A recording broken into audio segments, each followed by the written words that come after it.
Good morning, guys. You want something uncommon? Ito talaga. It's something you see every day. It's a Yachtmaster 2. This is the Mark 1 version with the, see, anodized blue hands.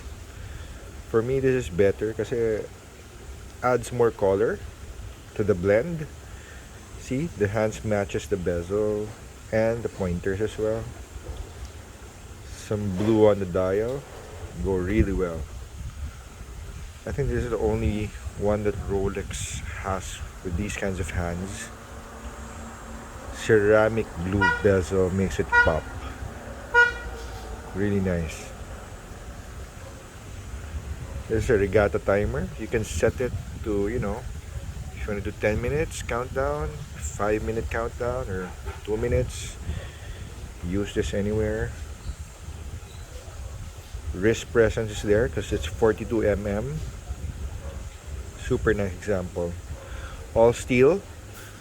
It's available today, so shoot me a message and let's talk.